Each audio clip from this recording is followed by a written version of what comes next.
Tu fais quoi, Alexandre? Écoute, j'installe des verres à vin, Andrea. On va déguster du vin sans alcool aujourd'hui en plateau. Non, Alexandre. Pour moi, le vin, c'est avec alcool. Je refuse catégoriquement de boire autre chose. Le vin, c'est un produit qui se déguste, il est rare, c'est ce qui fait qu'on boive avec modération, que c'est un produit spécial. Écoute, c'est vrai que ça divise beaucoup, depuis que Marc Vicari a proposé son projet, justement, dans notre région, de faire le premier vin suisse sans alcool qui serait produit à Perrois.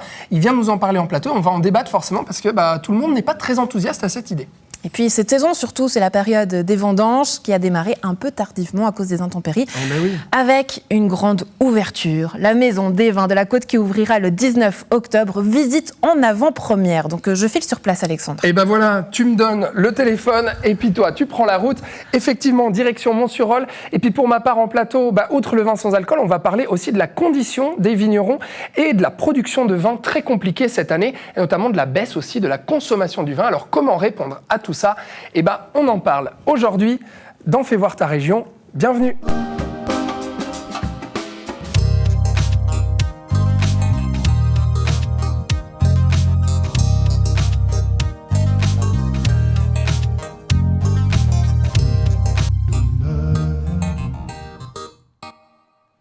Et ça y est, regardez, mes invités sont là, les verres de vin se sont remplis, de vin à la fois avec et sans alcool. On va essayer de deviner lequel est avec, lequel est sans. Et oui, parce que le vin sans alcool, c'est votre projet, Marc Vicari, bonjour. Bonjour, oui, tout à fait. Merci d'être avec nous. Vin sans alcool suisse. Vin sans alcool suisse, vous faites bien de le dire parce que ce serait une révolution en tout cas, et vous aimeriez le produire à Perrois, parce que celui qui est ici n'est pas suisse, mais on va parler de tout ça ensemble, donc parce que vous aimeriez le développer dans notre région.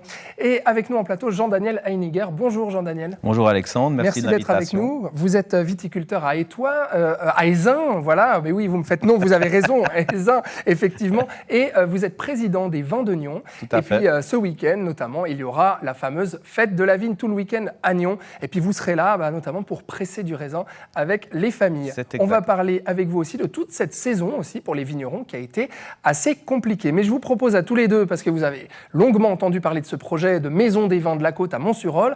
Vous l'avez peut-être pas encore vu. Vous avez vu déjà peut-être? Oui, Jean-Daniel, un tout petit peu. J'ai livré du vin là-bas et puis c'est une longue histoire qui a très bien terminé, un magnifique projet, mais j'étais aussi au début.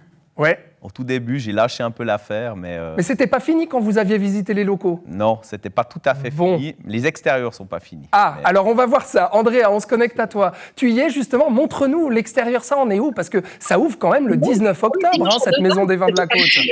Pour l'instant, Alexandre, regarde, profitez tous de cette très très belle vue. Regardez, c'est quand même incroyable. On a la journée d'automne parfaite ici sur le toit de la Maison des Vins de la Côte qui va donc inaugurer et ouvrir ses portes le week-end du 19 et 20 octobre. Et on est en compagnie de la syndic Chantal Morer. Bonjour. Bonjour.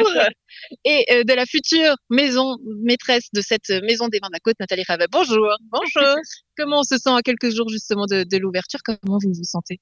Je me sens très bien, un peu anxieuse que tout se finisse et qu'on puisse ouvrir sereinement les portes le week-end du 19 octobre. Alors mesdames, venez seulement, on va rentrer à l'intérieur du bâtiment, on va vous faire visiter ce lieu en avant-première, même si quelques petits chanceux ont déjà pu venir justement ici. Tout est en place, là je vois ces petites vignes, quelques grappes de raisin. Qu'est-ce qui va se passer ici justement? Il était question qu'on puisse acheter, je crois, quelques petits cèpes, c'est ça? Oui, mais c'est pas ceux qui sont sur le toit. Les cèpes seront plantés en bas sur la parcelle. Ça, c'est plutôt décoratif. D'accord, décoration. Donc, pas de vin avec ce raisin-là. Nathalie, la terrasse, elle sera où? La terrasse, elle sera au niveau des salles de réception et de dégustation. Ici, on est sur le point de vue qui sera ouvert au public. Voilà. Et tout sera ouvert au public et on va visiter tout ça ensemble. Donc, Alexandre, on se retrouve d'ici quelques instants à l'intérieur du bâtiment. Oh là là, mais quel teasing, Andrea, on ne l'a pas encore vu, cette Maison des Vins de la Côte, mais on va bientôt la voir. Bon, alors parlons justement de la situation pour nos vignes, nos vignerons dans notre région. Et oui, on est en pleine saison de vendange, mais alors, paraît-il que ça commence assez tardivement, là, c'est cette semaine en fait, là, que toutes les vigneronnes et tous les vignerons de notre région sont au taquet. Pourquoi il y a ce retard, justement, Jean-Daniel? Parce que simplement, les années se suivent, mais elles ne se ressemblent pas, et puis qu'on ne peut pas changer la climatologie, la météo d'une année.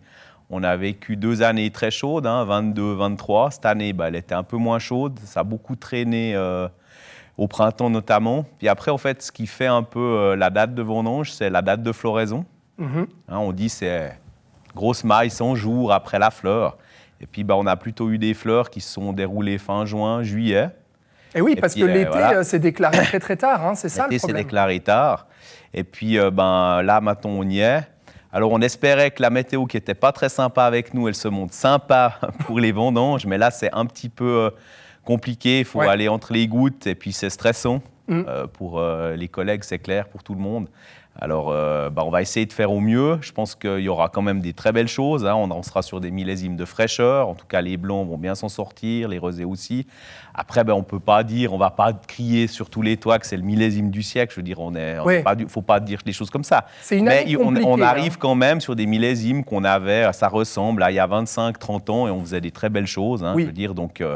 il n'y a pas de raison, les gens ont bien travaillé. Après, on a des collègues qui ont eu plus ou moins de chance. Il y a des collègues qui ont été grêlés aussi. Et oui, parce que justement, remontons un petit peu, parce que cette année a été très compliquée en termes d'intempéries. Vous le disiez, l'été qui est arrivé tardivement, forcément le raisin a besoin de chaleur pour se développer. Il s'est développé très très tardivement. Mais surtout, ce printemps extrêmement pluvieux, extrêmement froid. Ça a eu des incidences, notamment dans notre district. Alors nous, on a eu peu de dégâts de gel sur les vignes. Honnêtement, il y a peut-être quelques personnes qui en ont souffert, mais c'est moins marqué que notamment la région de Genève qui a été la plus marquée. Nous, on a quand même, grosse maille, échappé à ça. Après, il a fallu commencer très tôt les traitements, qu'on soit, disons, en production intégrée ou en bio. Il arrive un moment, en fait, on a les ascospores des principales maladies, qui est le mildiou qui sort. D'ailleurs, Changin a des endroits, des sites météo sur toute la Suisse. Où ils nous donnent en fait où on en est, où est-ce que le mildiou va commencer. Puis arrive un moment, faut commencer les traitements. Et c'est vrai que c'est éprouvant parce qu'on a, moi par exemple pour mon cas, l'année passée, j'ai fait 5-6 traitements sur mes vignes et puis cette année, je dois être à 18 ou 19. Ah oui, d'accord. Donc, et puis des fois, c'était 3 fois par semaine. Donc, si on avait beaucoup de surfaces, des grosses surfaces peu accessibles, c'était vraiment compliqué, puis dangereux. Il y a des gens qui ont retourné des tracteurs. C'est clair que c'est des années qui sont assez usantes et on aurait espéré que la bise vienne enfin. De toute cette année, souvent les gens se plaignent de la bise, mais là, de nouveau cette année, elle nous manque. Et puis la bise, pour notre région, des fois, ça fait râler les gens, mais honnêtement, pour le raisin, c'est fantastique. Des semaines de bise avec des matins froids et puis des journées ensoleillées, c'est ce qu'on rêverait de mieux. Après, on fera avec la météo et je suis sûr qu'on fera des bonnes choses. Et oui, il faut effectivement s'adapter.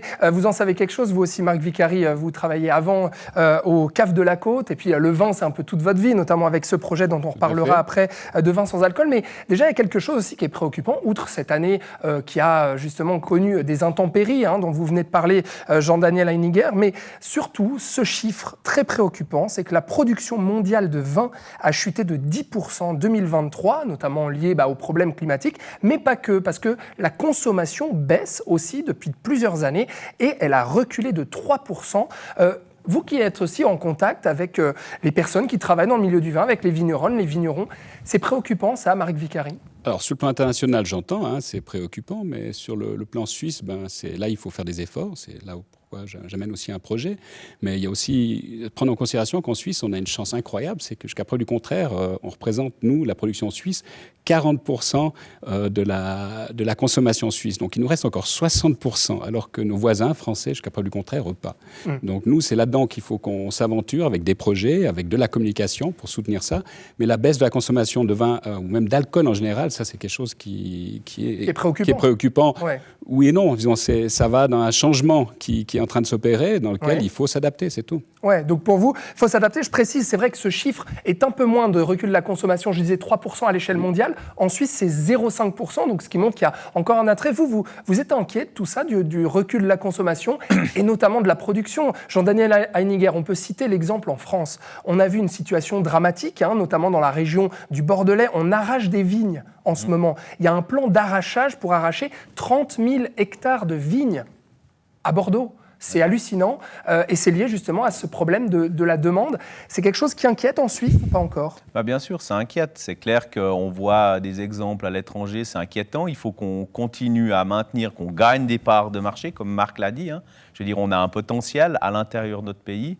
Et puis, on ne peut pas tout à fait se comparer parce que la Suisse, c'est 15 000 hectares de vignes et puis le Bordelais, c'est 115 000. Donc là, ils en arrachent 30, malheureusement. Et puis, mais c'est un signal fort quand même. C'est un signal, évidemment, en plus, il y a de la concurrence. Je veux dire, il y a la consommation globale, elle diminue, mais il ne faut pas oublier qu'on voit, il y a quand même de plus en plus de pays qui plantent des vignes, même si c'est anecdotique, mais c'est quand même symptomatique. Vous voyez, pas plus tard que la semaine passée, maintenant, il y a des Danois qui plantent des vignes, il y a des Suédois qui plantent des vignes, les Anglais, ça fait longtemps, des Irlandais. Ils plantent des vignes en Irlande. Et donc ça veut dire qu'il y en avait trop en France, en fait. C'est ça que vous êtes en train de dire. Non, je ne dis pas qu'il y en a trop en France. C'est qu'en fait, le marché, il change vite. Et puis, on n'est pas une usine, on ne fait pas des boulons. On ne peut pas nous dire du jour au lendemain, en fait, vous produisez trop, il faut tourner la boîte, puis vous allez moins sortir, tenir votre lait. Je veux dire, une vigne, on la plante pour 25, 30, 40, 50 ans. Donc, changer ça, en fait, ce n'est pas du tout dans l'air du temps. C'est-à-dire qu'on est dans un monde qui va de plus en plus vite, et puis on pense que tout le monde doit s'adapter, mais en fait, produire du raisin, du vin, c'est basé quand même sur un terroir. En tout cas, dans la vieille Europe, tout c'est basé là-dessus. Donc, je veux dire, vous ne pouvez pas changer les choses comme ça du jour au lendemain. Et puis, les consommations, elles changent. Puis pour les Français, je termine juste là-dessus, c'est que le contexte international change. Les Chinois, les Asiatiques qui achètent énormément, ils ont une crise. Vous avez vu, il y a eu le Covid. Puis tout d'un coup, du jour au lendemain, si les Chinois ils toussent ou ils éternuent, ça a une incidence énorme. Au niveau européen. Donc, sur la consommation, effectivement, de vin. Mais en Suisse, il y a toujours de l'avenir pour la vigne, pour le vin. Alors, je pense, oui, comme l'a dit Jean-Daniel, je veux dire, on est un pays avec 15 000 hectares. On n'a pas cette dépendance avec l'exportation, on n'a pas cette dépendance internationale. Donc, oui, il y a de l'avenir, oui. Moi, je pense que j'y crois fermement. Surtout qu'effectivement, la production de vin suisse, elle, justement, gagne des parts de marché, paraît-il. Donc, notamment chez nous. Donc, ce qui montre aussi qu'il y aura un intérêt, peut-être, qui reviendrait sur le consommer local aussi. Alors, je pense que le Covid a aidé. Ça a réveillé aussi quelques consciences au niveau consommation suisse. Je dis toujours sur l'exemple, je veux dire sur le point de vue à comparer par exemple les Valaisans. Si on était Valaisans sur le plan national, on aurait un problème inverse, c'est qu'on n'aurait vraiment pas assez de vin suisse à satisfaire la demande. Donc moi je demande que la population suisse soit plus sensibilisée à consommer local. Et alors justement, une initiative, c'est cette maison des vins de la côte. Andrea, on va t'y retrouver justement parce que, voilà, alors on y va. Il y a encore des travaux, c'est pas encore fini alors? Non, c'est pas encore fini, Alexandre, mais regarde-moi cette vue toujours incroyable. T'as l'impression que je suis à l'extérieur. Eh bien, pas du tout. Les vitres sont propres. Je suis à l'intérieur. Alors justement, c'est en cours de travaux. Regarde-moi cette belle salle, c'est magnifique. Tout a été pensé dans les détails. On déambule ici. Regarde tout au fond là-bas, des lampes qui sont même en forme de verre. Et puis on est très très bien accueillis. Il y a tout qui est prêt. Nathalie qui regarde encore d'un air émerveillé ici ces lieux. Regarde là derrière moi le bar où tout commence à être également en place. Nathalie, vous êtes où? Vous êtes cachée dans les bouteilles. Venez vers moi. On perd déjà la tête, c'est ça. Hop, on se met dans le bon sens. Nathalie, présentez-nous un petit peu les lieux. Qu'est-ce qu'on aura ici? Alors ici, vous avez sur la droite une salle de conférence qui sera équipée pour accueillir des séminaires et des séances de travail. Sur le devant, un coin de dégustation et lounge. Qui permettra de déguster la sélection des vins qu'on aura ouverts. C'est une douzaine de vins qui seront dégustables au déci ou au demi-déci. Et puis après, donc la salle de réception par laquelle vous êtes passé. Et l'incroyable collection de casiers avec les 206 références de vins de la côte que nous avons la chance d'avoir ici.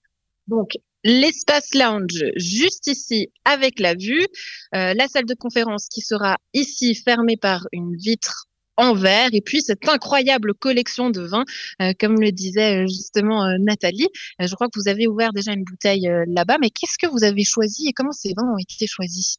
Alors, ces vins ont été choisis parmi les 81 producteurs qui font partie de l'association et ils avaient le choix de louer un certain nombre de casiers pour représenter leur vin, donc jusqu'à 3 casiers pour 4 vins.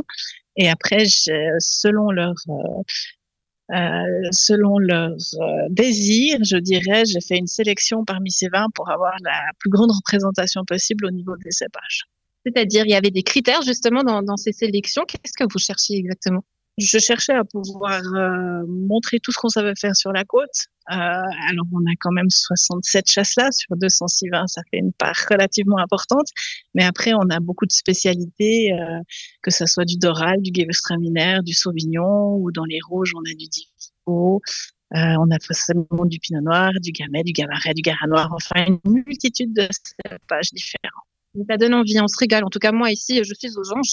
On entendait tout à l'heure en plateau dire que cette consommation des vins baisse, Chantal. J'aimerais savoir comment, justement, vous prévoyez le coup, parce qu'on ouvre justement une structure, vous y croyez. Comment faire, justement, face à cette inquiétude de la consommation du vin qui baisse? Alors, le but de cette maison, c'est justement faire de la promotion des vins, les vins de la côte. Donc, nous, notre objectif, c'est augmenter la part de marché des vins de la côte sur cette consommation qui est en diminution. Et puis, on espère avoir réalisé l'outil adéquat, qui est très accueillant, comme vous pouvez le voir. Et on est convaincu qu'on va pouvoir améliorer non seulement la consommation, mais surtout l'image des vins de la côte. Et puis, on se réjouit d'accueillir tous ces gens qui vont venir de partout pour découvrir nos produits. Alors, on va se mettre à table, mesdames, si vous le voulez bien, justement, parce que je crois qu'il y a une bouteille qui nous attend. Mais on le disait, hein, justement, avant de prendre l'antenne, qu'il y a eu un bal incessant, voilà, de toutes ces livraisons qui sont arrivées ici au cours de la semaine. Tout le monde est venu. Est-ce que finalement, ça a fait carton plein? Des gens vous appellent encore pour participer, pour faire part du projet ici à la Maison des Vins? Ou comment ça se remplit? Alors, c'est déjà passablement rempli. On a 204 casiers à disposition. Il doit rester une petite dizaine de casiers à louer. Mais je crois que c'est encore possible de faire partie de l'association, tout à fait. Comment est-ce que ce lieu va vivre au fur et à mesure du temps? Parce que je sais qu'il y a plein d'activités qui vont être prévues ici. Qu'est-ce qu'on peut déjà dire pour un petit peu en il va vivre? Alors, on a déjà un brunch de prévu qui se passe faire tous les deuxièmes dimanches du mois. Donc, le premier sera le 10 novembre. On va organiser des soirées dégustation et on est en train de mettre en place plein d'animations, notamment avec des œnoguides qui vont organiser des visites dans les vignes de Mont-sur-Rôle et qui se clôtureront par un apéritif à la Maison des Vins. Donc, il y a aussi une culture du vin, un savoir-faire de comment déguster, de visite qui est mise en place au travers de cette Maison des Vins de la Côte. Oui, parce qu'elle a aussi un rôle didactique et éducatif. Donc, il y aura un écran tactile qui sera à disposition des visiteurs sur lesquels ils pourront consulter la liste des cépages qui sont disponibles ici, les producteurs, toutes ces choses-là. Vin sans alcool, vous, votre avis? Alors, moi, je suis pas contre. Au contraire, j'en ai dégusté un certain nombre pendant toute la période Covid où on s'est retrouvé par la force des choses à la maison tous les soirs et on ne pouvait pas décemment consommer du vin tous les soirs. Donc, je suis pas contre du tout. Il y a du bon, il y a du moins bon, mais je suis persuadée qu'on peut faire quelque chose de très intéressant. Donc, vous le proposerez si l'occasion se présente? Si on arrive à faire un très bon vin de la côte sans alcool, avec plaisir. Le pari est lancé en tout cas avec ton invité en plateau. À tout à l'heure, Alexandre vous montrera notamment la cuisine et puis les bureaux. Merci Andrea. Et attends, Andrea, il faut que pour ta dégustation d'après, il faut que tu ailles chercher la bouteille de Jean Daniel, parce qu'il y en a déjà là-bas. Alors c'est ton petit défi. Va chercher la bouteille de Jean Daniel et on se retrouve après. Voilà. Bon, alors, c'est vrai, hein, le défi est lancé, Marc Vicari. Il faut faire un bon vin sans alcool suisse. C'est le défi. Déjà, je vous propose qu'on prenne les verres qui sont devant vous et puis qu'on les montre déjà. Voilà. Donc, puisque c'est à l'aveugle, hein, la dégustation qui va se faire. Un verre est avec alcool et un verre est donc sans alcool. Je vous propose, Jean Daniel, allez-y, voilà. Voilà, vous prenez aussi celui qui est un tout petit peu plus rosé. Alors, à votre avis, au nez, déjà, celui-ci, c'est avec ou sans alcool? En l'autre, parce que... C'est pas facile, hein. Moi, je pensais, en voyant la couleur, je me suis dit, oui, on va pencher pour l'un ou pour l'autre, mais... Voilà, je déguste avec vous, hein, en même temps, hein, effectivement. Ok, j'ai goûté le premier. D'accord. Et on goûte le deuxième. Marc, en plus, c'est le vin que vous avez l'habitude de déguster. Vous allez trouver facile ou pas? Alors, je trouve facile déjà à l'œil, on va dire. Ah, déjà à l'œil, ouais. Vous connaissez la couleur. Mais Jean Daniel ne la connaît pas. Non, mais je pense que ça, c'est celui avec alcool. Au nez, on sent quand même. Ah oui, et puis à la dégustation, effectivement. Ouais. Mais c'est surprenant. Parce que moi, j'allais dire, justement, mais... Bon, Marc, du vin sans alcool, c'est du jus de raisin, non? Alors, c'est ce que j'entends souvent, mais du vin sans alcool, ça a d'abord été du vin. Donc, ça veut dire que ça doit être fermenté. pour par la suite être désalcoolisé. Donc non, c'est pas du jus de raisin. C'est beaucoup plus complexe, puisqu'il y a la complexité de la fermentation qui entre en jeu et qu'on retrouve justement en bouche. Donc voilà. Qui fait qu'il n'y a pas 0,0, hein. Il y a quand même un tout petit degré. Alors il y a des traces, comme on peut dire, mais des fois on prend l'exemple, j'ai pris l'exemple l'autre jour d'une banane fermentée, je veux dire que vous laissez de côté, il y a aussi des traces d'alcool dedans, donc je suis surpris. Hein. Mais oui, il y a des traces, oui. Alors c'est lequel du coup, Jean-Daniel? Vous me montrez? C'est celui-là, hein, voilà, c'est celui-là. Et il vous plaît ou pas?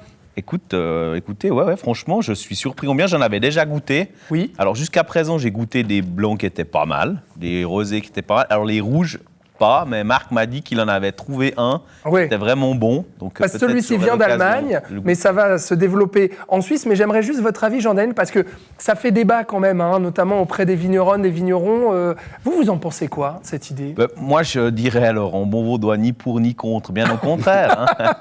Non, mais je veux dire, tout ce qui peut aider à gagner des parts de marché. Je veux dire, il y en a que ça fait hurler, qui ne croient absolument pas, des collègues.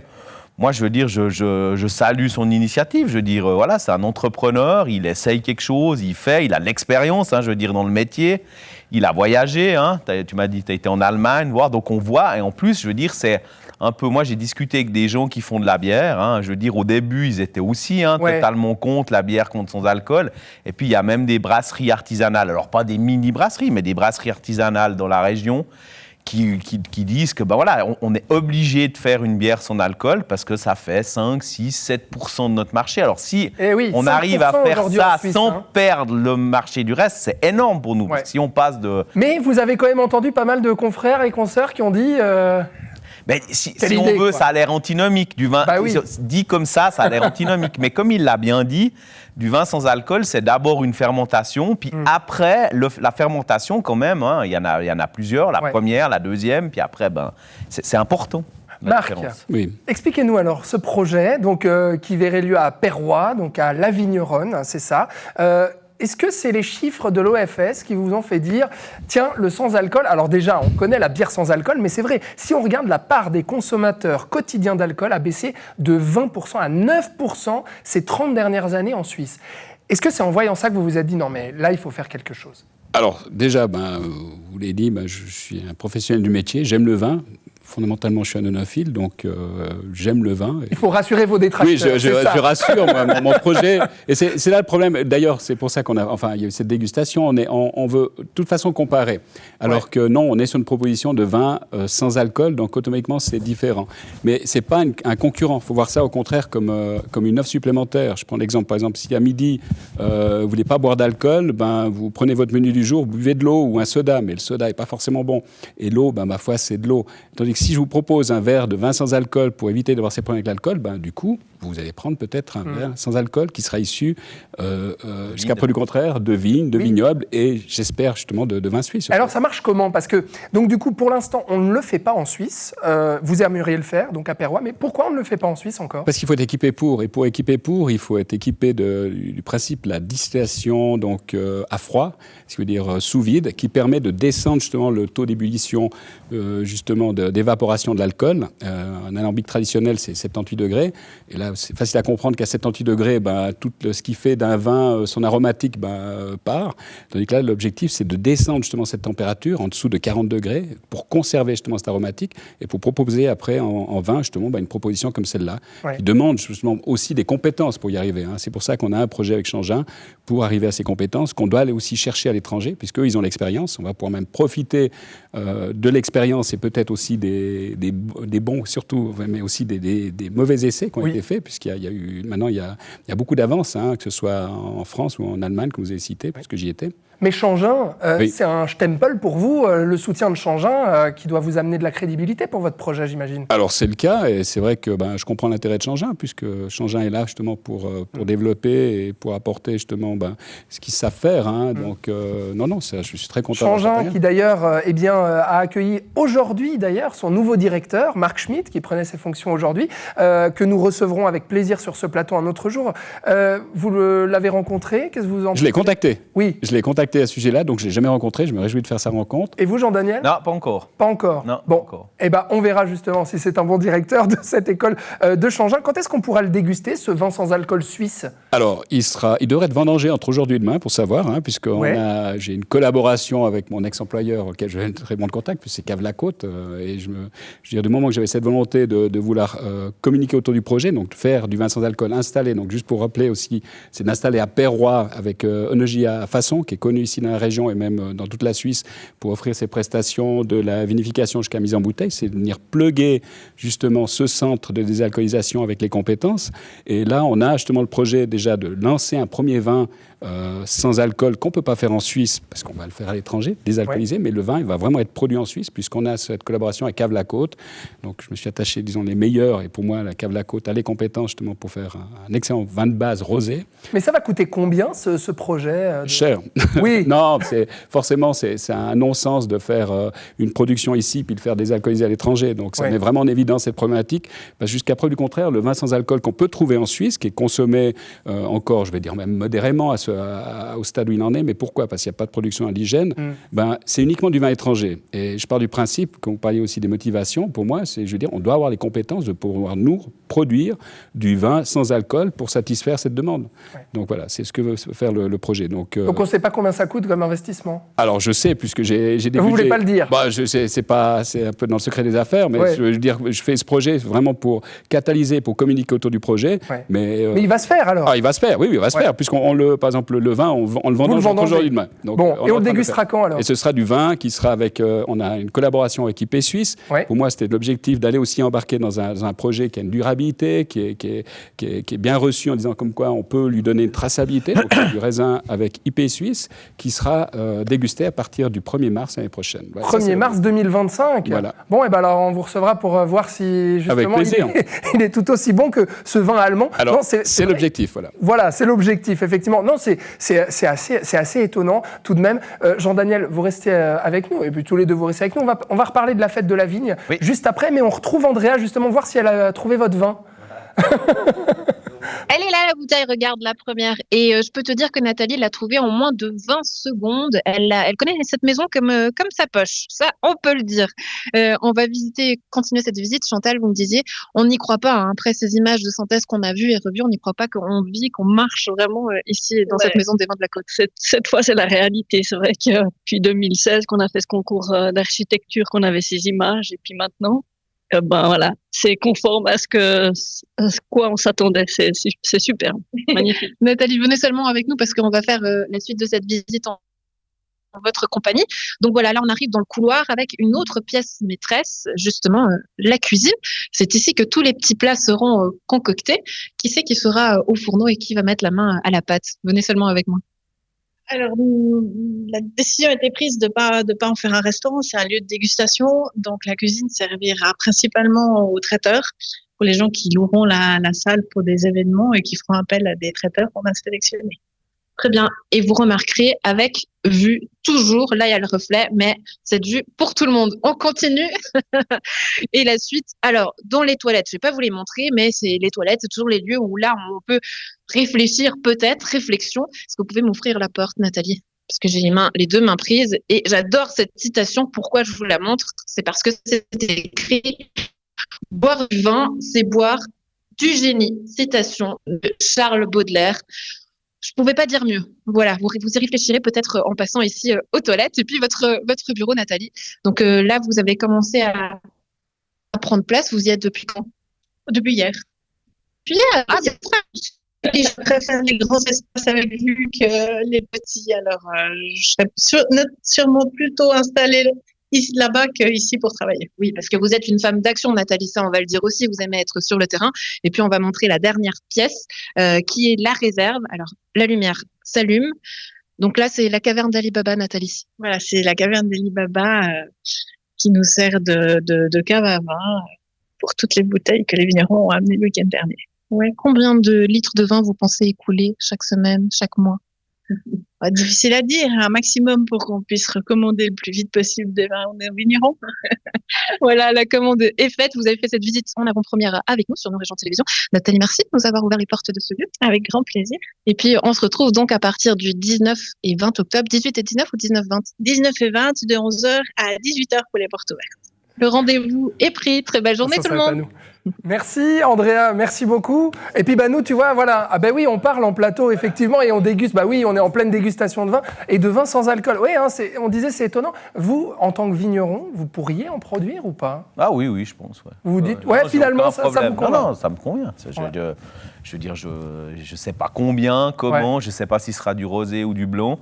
On en discutait justement. Moi, je trouverais intéressant qu'il y ait peut-être un tout petit peu plus de carbonique parce que ça soutiendrait encore un peu. Alors là, il faut m'expliquer là. Le gaz carbonique, en fait, le pétillant que vous voyez là, on est un tout petit peu plus là, mais ça, je lui fais entièrement confiance. Ils vont travailler là-dessus, puis il y a différents goûts, mais voilà. Celui-ci qui est donc celui avec alcool. Avec alcool. Je précise. Voilà. Bon. Alors, vous êtes là aussi, Jean-Daniel, donc vous représentez les vins de Nyon en tant que président, et puis les vins de Nyon qui sont impliqués dans cette fête de la vigne, donc qui a lieu tout le week-end. Est-ce que vous pouvez nous rappeler un petit peu, et puis on va voir l'affiche justement de cette fête de la vigne pendant que vous nous décrivez un petit peu, qu'est-ce qui va se passer ce week-end ? Alors ça commence le vendredi soir, là, alors moi je ne suis pas tellement impliqué, mais après le samedi dès 10h ça s'ouvre. Avant il y a des gens qui viennent, je crois qu'il y a un brunch, et puis il y a les rallyes. Et puis à partir de 10h30, 11h, nous, on sera une petite dizaine de vignerons sur place. On aura le nouveau wine truck de la côte. Ah oui, qui est aussi une nouveauté, c'est vrai. Ça sera une nouveauté. Il sera là, vous pourrez le voir, il est magnifique, tout beau. Marc a travaillé là-dessus, donc il peut aussi être fier de ça. Oui. Donc là, oui, on l'a commandé, enfin réservé exprès pour ça, donc on sera plusieurs dessus. Donc il marche comme un food truck, mais avec des vins, avec des vins de la côte. Et il est vraiment superbe, vous pourrez le voir, j'invite tout le monde à venir le voir, il est vraiment magnifique. Est-ce qu'il y aura ce vieux pressoir alors ? Oui, il y aura ce vieux pressoir, il est comme chaque année, il est là. À partir de 15h, les gens pourront aller vendanger la vigne de la Duche. Alors elle est, malgré la météo, elle sera belle, elle est protégée contre les oiseaux, etc. Et il y aura une belle vendange et il fera beau. Donc on va distribuer comme d'habitude des seaux, des sécateurs pour ceux qui veulent venir. Donc j'invite tout le monde à venir. Puis après, on remonte ce raisin en haut et puis on en presse une partie, souvent avec les enfants. Pour célébrer finalement la vigne, le vin et votre métier aussi. Et il y aura du mou à acheter et à déguster en plus du vin et du reste. Ah, du mou, donc qui n'est pas du vin sans alcool. Non, ça sera du mou, exactement. C'est une différence. Ce sera du jus de raisin, du mou. Et j'ai entendu dire qu'il allait faire beau, donc... Ah, voilà. Vous y serez aussi, c'est ça qu'on doit comprendre, Marc ? Je vais voir pour, oui. Voilà. Eh bien, on a hâte, avec vous, de déguster ce vin sans alcool suisse et puis de suivre aussi, bien entendu, toute l'actualité de nos vignerons et nos vignerons avec vous. Jean-Daniel, merci. On trinque peut-être. Avec plaisir. Merci d'avoir été avec nous. Merci d'avoir été mes invités. Ouais. Et puis, bonne vendange, justement, à toutes les vigneronnes et tous les vignerons qui nous regardent. Bon courage pour ces vendanges et merci à vous d'avoir regardé cette émission. On ne se retrouve pas demain, mais on se retrouve lundi dans Fais voir ta région. Demain soir, c'est le conseil communal de Gland qui sera à suivre en direct dès 19h sur Nyon Région Télévision. Santé et bon week-end.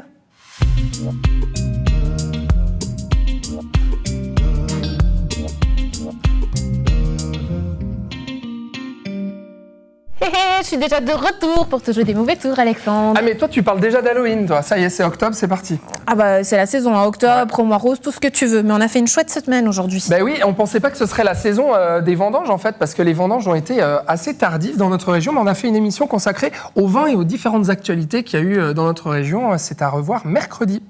Notamment cette idée du vin sans alcool. Moi, je suis pas du tout partisane. Sachez-le, continuez à m'offrir du vin, mais avec alcool. Voilà, on va parler de la Maison des Vins de la Côte et puis de la fête de la vigne aussi qui a lieu à Nyon ce week-end. Lundi, Andrea, c'était sport et c'était écologie aussi avec toi. Quartier de la PEC est 100% autonome. Ils génèrent de l'énergie sur place. Ils la reconduisent également sur place. Donc un très chouette projet. C'est une première en Suisse, Quartier de la Paix à Nyon, qui a inauguré ça la semaine dernière lors d'une grande fête. On en a parlé dans Fais voir ta région. Et puis mardi, FC Politique, place aux grandes idées de la ville de Gland avec tous les projets qui sont notamment en discussion lors du prochain conseil communal de Gland. Et puis en sport, on a parlé du Nyon Basket féminin qui a fait sa reprise avec une première victoire. Une saison qui va être riche en émotions et en promesses en tout cas. Voilà pour cette semaine, Andrea. Eh bien, bon week-end tout le monde, ciao ciao.